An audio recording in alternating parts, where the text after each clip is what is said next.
Where was I, guys? Hot Topic. Hot Topic. Oh yes, we checked the website and these 4 T-shirts came out. One was Big Face Zim, where it's Zim yelling.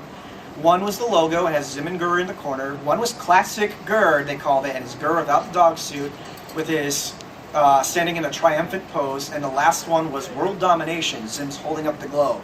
Super geek moment. You may remember that image from press material or the commercial bumpers. He's short, he's green, he's back. Invader Zim.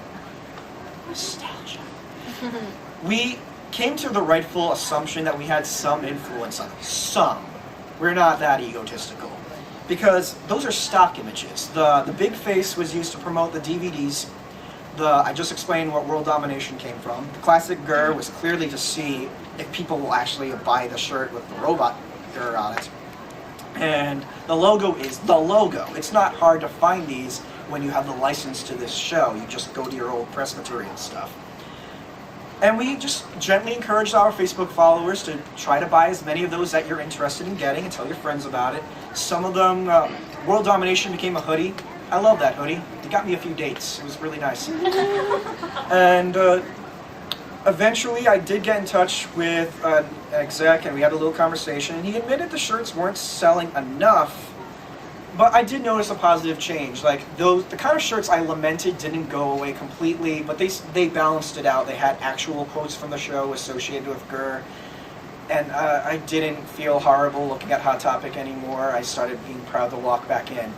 But my co-admin, Caitlin Jane, she took some initiative and went to WeLoveFine.com, noticed that they had a bunch of fan contests that were official, licensed endeavors. And she said, maybe you guys should do an Invader Zim one. This is who we are, this is what we do, this is what we've noticed. And long story short, they said, yeah, sure, we've been trying to, and we'd love to get Nickelodeon to say yes. Do you guys want to be guest judges on it? Okay. So we got to be official guest judges for the official Invader Zim T-Design contest because Jonan said no to being one. I don't know why. I'm not going to put words in his mouth. Maybe he was a little too busy, but maybe that was for the best because that helped us have another feather in our cap so we can get the more older fans to take us seriously, which is admittingly hard to do. What else? Oh, another thing that was fun is Nickelodeon's official Twitter account acknowledged us. I remember on Reddit, this one guy goes, I physically cringe every time you guys mention that. You act like an exec is behind his computer doing the Twitter stuff for them. He isn't, she isn't, whatever. And I'm just like, we're aware. We know they have a social media department. We are very aware, but we also notice that it means it's not going to get them fired for mentioning us. They're comfortable acknowledging we exist, and it means we've made some sort of impact. That's all we're trying to say. Yes? You could say they're taking you serious by that. Right. Another thing is, and I feel bad that I can't prove this, but I hope you guys have learned of my ethos, my credibility enough that you'll believe me. We gathered word on good authority that the phone calls and the greeting cards we sent on the anniversary of the Christmas special may have been some influence for a greatest hits DVD called Operation Doom. That was a DVD with the top-rated episodes from the Nicktoons month of reruns. It was released a few months after the greeting card mailing, and we were told that they were considering multiple shows for a greatest hits treatment, but the surge of fan activity helped a little bit in making a decision. So we had all these things going under the belt for us. InvaderCon, invitation to have a panel. We didn't have to invite ourselves, say, well, we want to talk about what we do. They asked us. We got to have the tweet, the official guest judge thing. That game company I mentioned, this was when we were trying to kill time until the letter writing campaign to bring the show back. We approached them saying, hey, if you guys need exposure, we'll show anything you guys have. They're like, okay, you want exclusive stuff? Okay. Okay, have your fans vote on what episode we base our next game on. Okay. Spoilers, it's FBI Warning of Doom. It's going to be a little platforming game. There's a picture or two online. You're welcome. That was very sarcastic ego. My ego's actually pretty small without bringing them back and whatnot. But this is what happens when you're extroverted. You think as you talk. What else do I get to brag about before... Oh, yes? Yeah. I just wanted to ask you a couple things. My name is Bryce Manette. I'm actually pretty good friends with Caitlin Carr. Oh yeah, I know of you. Yes. Yeah. We chat a few. I'm great. How are you? Fantastic. Okay. So I know Invader Zim right now, because of what Jonan is working on currently. It seems like it can't be done right now. I agree. But the fandom was so strong that the show almost came back in like 2010.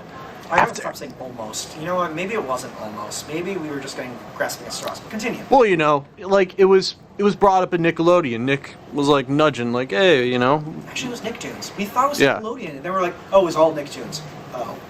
Okay, well, that's still not bad. Invader Continue Zim on. coming back, like that was an idea. And I feel that even though it can't be done right now, there's the true potential in the future. Well, as long as Jonan's interested, and as long as he's free, and as long as they make it the way he'd like to, I think there's never say never, but I can't count on it. I would say, you know what? Would you guys like to hear some stuff about the times we messed up? Because I want to get on the record about some things we were kind of embarrassed about. Remember when they announced the potential Johnny the Homicidal Maniac movie?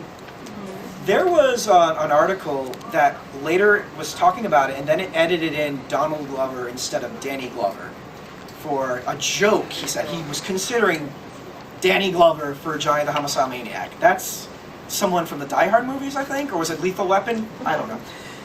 And it said Donald Glover in an edit, so we mentioned it in our Twitter account that he was considering Patton Oswalt and Donald Glover, and I thought it sounded legit because Donald's a very talented actor. For those of you who don't know, it's Troy from Community, Childish Gambino in the rap industry, and also Marshall Lee on Adventure Time. So that's why I could believe that. And then this is the one time he ever acknowledged us. This is the one time! And it still haunts me every once in a while. He tweets, "You guys are responsible for some of the most hilarious misinformation ever." And I'm like, oh. Okay, that was plural, so I don't know what else you're referring to. And I reach out, I'm like, is there anything else we need to fix about that? What else are you talking about? Because we don't know. We never hear from you, and we've reached out, and you're busy, we understand. Didn't hear back from him. Of course, he's a busy man, and he can't be bothered with those things. Another little thing I was kind of embarrassed about, I want to set the record straight about. Who remembers the unfortunate passing of the voice actress of Miss Bitters, Lucille Bliss? Yeah. Rest in peace, Lucille. She was a very talented actress, and we were devastated at the news. And sometimes you see a lot of things on the internet that are just not true because people lie on there. You see it all the time. Good night, sweet prince, and they'll post a picture of a guy who's clearly alive and well. And there was this one website that said it was a hoax. And then we found out that site was the hoax, trying to generate easy hits for advertisements, and it was basically a ripoff. And then they say at the very, very bottom of the site, "We're satire on people who don't fact check. We want your money." They didn't say we want your money, but read between the lines, scam artists. And we went, guys, it's okay, she's alive, it's a hoax. And then Ricky Simon says, I don't know where you're hearing that from, but everyone who knew of her knows she passed away, and the only people we're hearing about this from knew her personally. I'm like, oh, well that sucks. That just made her passing harder. What else? Oh, I already talked about the phone line thing. Yes? What do you think about the rumors that Jonah Vasquez may sell the rights to Invader Zim to Disney? He doesn't have the rights. He doesn't have He's having taken away. If you watch Invader Facts, he talks about that. He doesn't get any profit from it at all. Yeah. So if you ask him to make another one, That is a good segue to another little fact. Nickelodeon is rightfully very protective of their intellectual property. They lost Doug in a loophole, and I am apologizing for not memorizing this fact because it's not Invader Zim, but Doug was a property technically of the studio that helped make it, or the creator of it, and through some loopholes, Disney acquired it. Also, I don't know the story about how Ren and Stimpy got to... Wait, that other network is under Viacom, I think. That's why! Okay, but Nickelodeon is very rightfully protective. If you create something and you make money off of it, and it didn't work out for you because you didn't make enough money off of it, do you really want to see another company have it? So no matter what Cartoon Network's going to sell it for, they're not going to want to see it be used by someone else. I wouldn't want that. Besides, I see a lot. This is once again fans' humble opinion. Do not take this as fact. But a lot of times I see people say, well, it would have done better on Cartoon Network. I'll be like, yes, they would have been better with the edginess because they had other edgy programming. That would have been good for schedule. But budget-wise, not a Cartoon Network expert. Make sure that's absolutely crystal clear. But I gather that either back then or now, they might not have the budget Invader Zim needs. Maybe they do. That'd be cool, but they're still never going to get the rights. And honestly, content wasn't even an issue. It was just the fact that this show wasn't flanked by other shows like it. Because anytime Nickelodeon said, you can't do that, you can't kill a child in an elevator crash, Shonen came up with something better. You can't have a kid jumping out of a window. Okay, we'll do something better. The old people are too old, or something like that. And they go, no, actually I learned about this last night. People are teaching me about Zen things. Whoa. Someone said to me that Nickelodeon said you can't have the elderly people in Mega Doomer be too old. So they gave them teenaged hip clothes. That's hilarious. So working with Nickelodeon's parameters was really not a big deal. Jonan relished that challenge. Some of his favorite jokes came from that. So whenever people say, no, it would have been done better here, I go, I don't agree. I respect the opinion, but I don't. Other people say, what up? I'll get to that point soon. I don't want to forget about this. Apparently people keep saying, well, Comedy Central is a Viacom network. How about them? Do we really want to reinvent the wheel? Because the entire magic of it was that the writer of Johnny the Homicidal Maniac was entertaining your children. That's awesome. Do you want him just entertaining adults on a network that TV-wise 7 age range is not allowed to watch? I don't think that would work out. It takes away the magic, but that's my humble opinion. Maybe it would have been cool.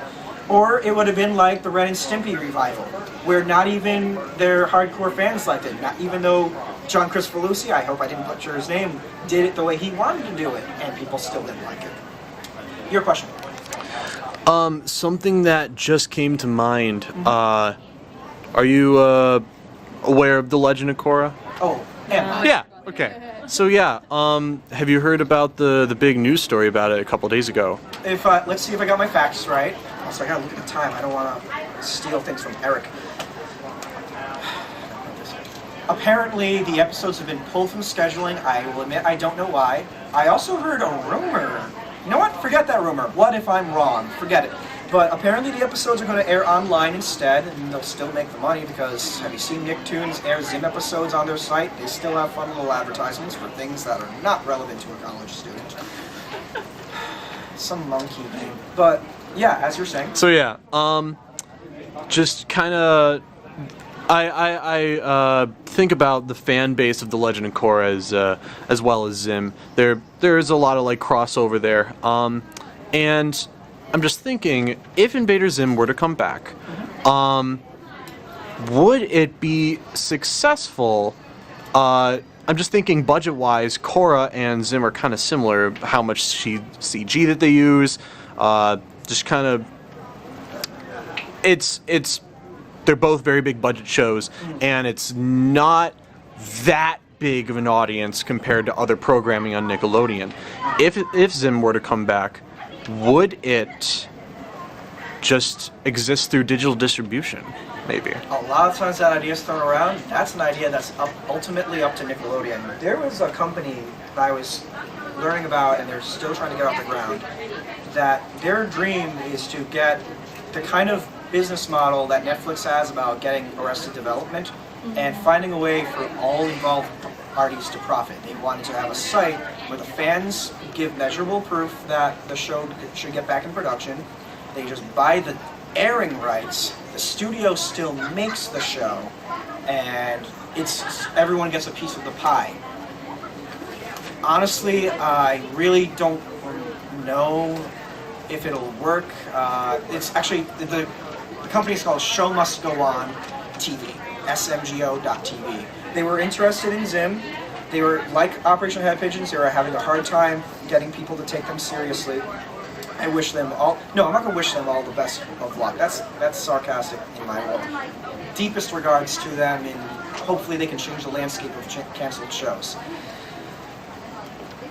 It's still ultimately up to Nickelodeon, and I'm not an exec. This is fans' humble opinion. I would hope that maybe Jonan can get the permission to continue the characters through a few little comics. I don't think that there is one surefire route. There's a lot of ideas, and if he's available, and if Nickelodeon's interested, and if he's interested, I'd like to find out if he'd like to do comics. I'd like to see if Nickelodeon would do digital distribution. But if Jonan's going to work for Disney XD, correct me if I'm wrong, guys, but I'm a little concerned that Nickelodeon's going to be like, yeah, you stay over on the other side of the pond. You go over with them. Go work for the mouse. Well, we have Chucky vomiting over our headquarters. That was an obscure reference to his old blog posts about how you could drive up to Nickelodeon headquarters and the giant robot Chucky will vomit green slime at you. Chucky Finster, not Child's Play Chucky, for those of you who didn't grow up on Nickelodeon. Wonderful show. As someone who's studying psychology, it's wonderful to watch child psychology jokes, especially the first season before Rugrats became the SpongeBob cash cow. I have 5 or 10 or 15 minutes before the great Mr. Eric Trueheart takes over. Any other questions? Yeah. Yep. All right. So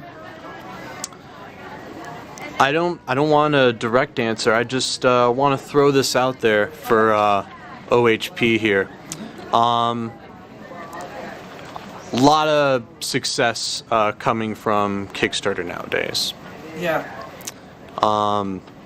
And possibly, if we see Richard go up on stage and say, hey, see us next time at InvaderCon 4, and then Green Muster will be like, no, it's not happening, and then we're like, we'll do it, we'll figure it out, and then it happens later.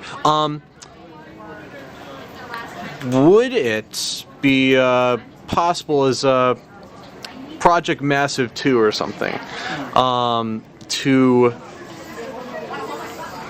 get something through Nickelodeon going to have a Kickstarter for Invader Zim? It's just an idea. Yeah. I just had a memory of reading RoomWithTheMoose.com's old facts page, and they said one episode costs millions of dollars. Obviously, time has changed things. Budgets have changed. What is expensive may not be as expensive anymore, or what used to be cheap is now expensive. I can't imagine how much it would be to make it the way we remember it, the way we love it. Mm-hmm. That's the key. Zim could have come back with a much lower budget, smaller cast and crew, or all CGI, or I don't know, some other ridiculous idea spitballed. I'm so glad it didn't come back that way, because who remembers when the pilot aired on 2011, Christmas Eve, prime time? Yeah. I was stoked because that was the television premiere, because Nicktoons loves Zim so much. And Nicktoons was doing a marathon of Zim. You know what I saw all over the Facebook page? The new Zim's awful! And I'm like, no, that was the pilot. The pilot. Okay, Samuel L. Jackson, explain it to them. And I show the clip from Pulp Fiction where he explains what a pilot is to the other character. Wow, why am I forgetting? John Travolta! Yeah, he's explaining what a pilot is to John Travolta, and I'm posting it to everyone. This is a pilot. You got to see something that's never been on TV before. You're welcome. It's not how Zim would be if it came back. That reminds me, I didn't give some closure on the letter writing mission. How many of you participated in our letter writing event the past year, 2 years ago? Okay, thank you so much for that. Remember I said at the beginning of the panel that usually you send an item with your letters, but we had an inside person. Her name was Caitlin Balich. I believe she's from the news and PR or something department for Nickelodeon. And she collected the letters, and we said it's impossible to get a count of how many letters because you can't expect her to stay in touch with you afterwards. She just said, sure, we're interested. And I made the mistake of trying to call her. And I remember getting butt dialed, and I'm like, well, she hasn't responded to anything else. I should stop calling her. And then I finally hear from Sarah after her vacation. She goes, yeah, Johnny, you can't expect her to stay in touch with you. I'm like, oh, okay. So we never got our conclusive answer, but we do know we raised money for the Toys of Hope charity in New York, and we raised $1,270, or was it $1,127? All I know is over $1,000, and 27 is my favorite number because of Weird Al. So it was one of those two numbers. We noticed shortly afterwards on Nicktoon Network that they took Zim out of the graveyard slot. I think it was weekends, midnight-ish. Does anyone else remember? They love Zim, and usually graveyard slot is awful for a show, but when your show's been canceled for 10 years, that's generous. They took it out of the graveyard slot on the weekend, and they put it weekday mornings, breakfast hours, and lunch hours. And we were so excited. We're like, oh, that means something. This could happen. And then shortly afterwards, just before they were going to do Saturday morning and no weekdays, a whole bunch of shows got taken off Nicktoons. Oh, sorry, grammar. Sorry, Weird Al, if you're watching this. That was a word crime. So, Zim's not back, but it was a wild ride. Tom, how much time do I have? I don't know. I'm not paying attention to that stuff. I just walk around and take pictures. I see. And as Do you not have a watch? I do. I just was wondering if you were kicking me out early so Eric can set up. It's 3:50. You are, and it's 3:50. Okay. Anyways, we got excited, and Nicktoons stopped airing it with a bunch of other shows. We tried not to freak out, and we went out to our different connections we've made over the years, and I said, can you tell us anything off the record? Which is staying off the record. You will not be able to torture me with that. Not even waterboarding will get what I heard out of me. Sorry. Oh God, now someone's gonna waterboard me tomorrow. But we gained some knowledge, and some of it was intriguing, but it was just ideas being spitballed around. And then we heard some things, and we started to realize, you know what, I think we should move on. It was fun while we lasted. It was fun to be hope in the darkness. We got to have a few accomplishments. I can pad my resume about a few things, even though none of that's transferable skills for an inventory department for a security company. But it's been a distinct honor and pleasure to be of service to the fandom. It's so cool that all of you came in to see this. I'd like to actually get some sort of group photo with you guys before Eric takes over. Can we do that? Mom, can you take the photo? I'm so cool. I brought my mom to a convention. We went to see family at DoomCon. She had such a good time, she wanted to come again. So I'm like, okay, let's go. You come over here, I'm gonna stand there. Mom. Okay, how am I gonna do this? Like a big Just- selfie? Oh, you're gonna stand there. That'll make it. Yep. Okay. Let me just get some camera. Crouch down. Can I- Okay, I'll do it. Oh my goodness. Crisis almost averted. Yeah, another battery. Oh, I just. Oh, it should be the red button. Wait, what? Oh, it's in something. There we go. All right. Ready? So, what are you gonna say? Everybody say Zim. Zim. All right. Thank you all for indulging me with that. I still can take questions unless you have to run. I got 8 minutes of time. I just wanted to do that before Eric comes in, and I go, oh, wait, I want to get a picture. So if you have more questions, I'll take them. If not, I'll just rant for 8 more minutes. Yes? Did you say you had like more bragging rights stuff? I think I said them all. Vocal, the live stream site, they said we could be on their front page as one of the highlighted stuff, but we couldn't commit to doing a panel a Q&A every 2 weeks. We have lives, just like you. What else? Me personally, when I was going to make that Zim news site, I got to interview Eric Trueheart. If you guys would like, I'm going to ask him if I can finally post that on Head Pigeons, because the Irken Antennae is not happening. Bragging rights, what else? I think I covered everything. If I forget, I'll just put it on the blog post. This is all going to be on OperationHeadPigeons.com. Thank you to you and you and you for making that possible. Any more questions? I got 8 minutes to kill, otherwise I'm going to talk. So I got here a bit late, so I didn't hear. It's not the reason that people say Zim isn't coming back is it's because Jonah's working on something else now, right? Like This is a huge assumption. Has Nickelodeon actually said that it's not coming back? Have they made anything? From a business perspective, it would be unwise to say anything about it, because for years we couldn't get a straight answer why the show was canceled until crew members got comfortable saying ratings and sheer expense. Ratings and sheer expense. Because I think they were also getting sick of the rumors. Bloody Grr got Zim canceled. But that question about the Kickstarter. Yes. I just have to say something. You know, Zach Arab, that from Scrubs. Yes. He did one of those, and he got over 3 million, over close to 4 million. He only needed 2 million to do the movie. Right. So it's not. I would not say that it's impossible.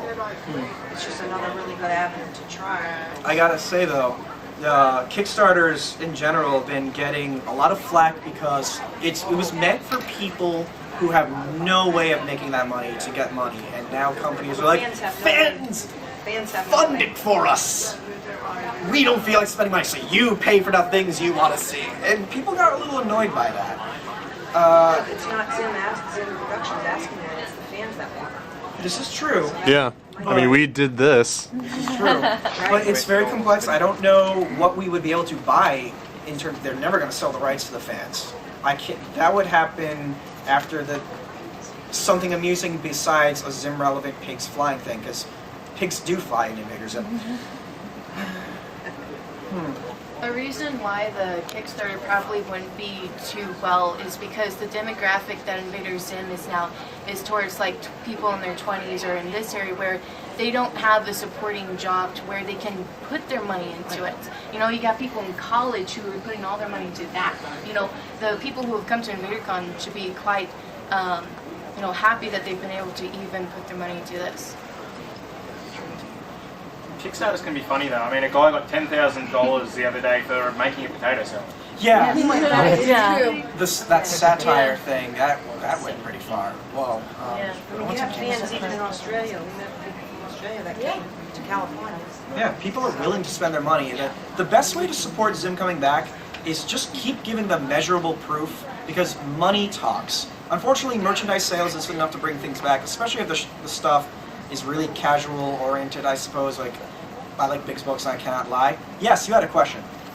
You. I wanted to know, like,